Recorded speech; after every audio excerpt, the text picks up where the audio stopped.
Ancient Navigation by Mackenzie Schultz. How did sailors in the earlier years discover the North?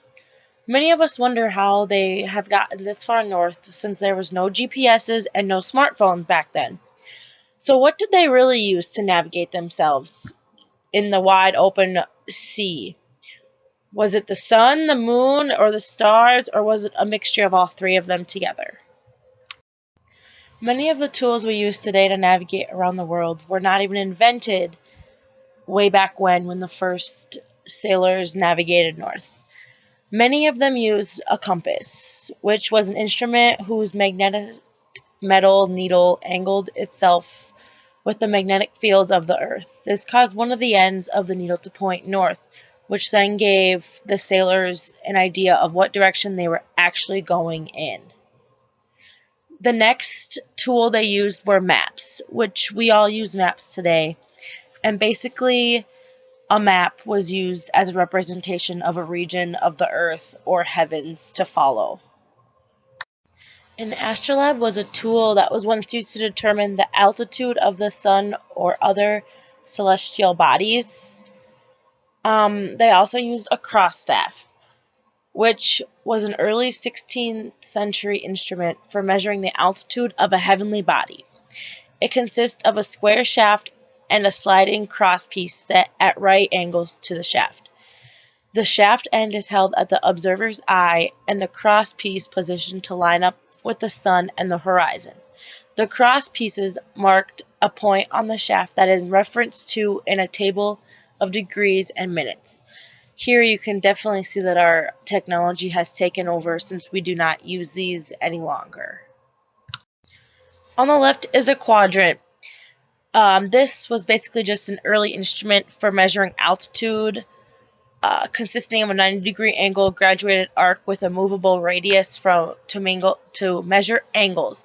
So kind of like our protractor nowadays was what the quadrant was to people in the earlier days. Then we see the sextant, which was a navigational instrument which placed the astrolabe and was used for measuring the angle between the horizon and the sun or star in order to find out the latitude of a ship. So basically to navigate which way the ship was moving as they were in the sea.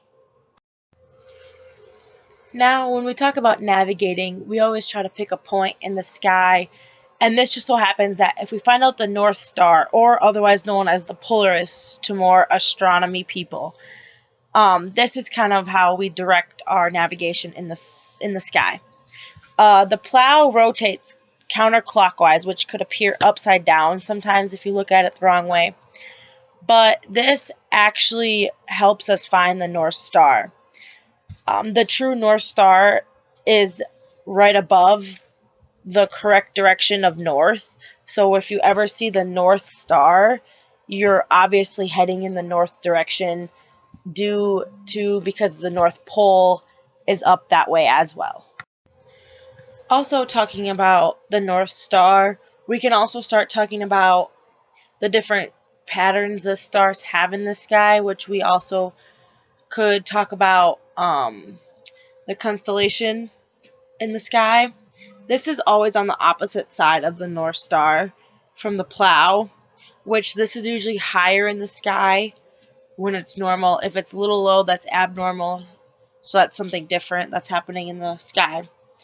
And also a little fun fact is that wherever you stand in the northern hemisphere, the North Star is the same angle above the horizon as your latitude is. So you could be standing here in Madison, or you could be standing in another country, and it'd be the same latitude as it is in the other spot.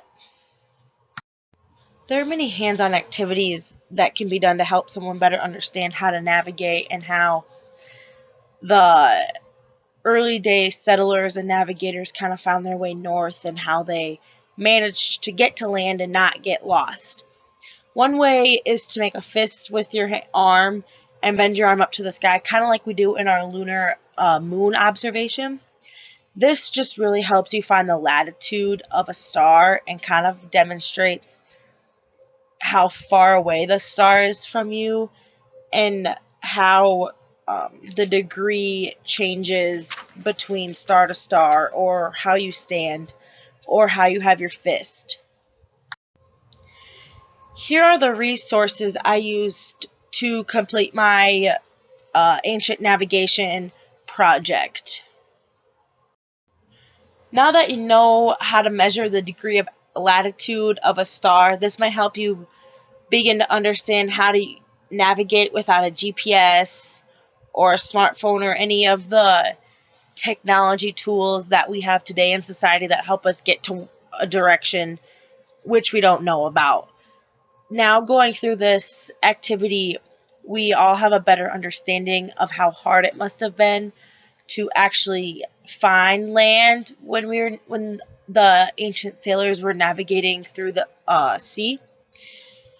And so we just nowadays don't realize the exact tools we have to use. Instead, we just type it into our GPS. But anyways, thanks for watching.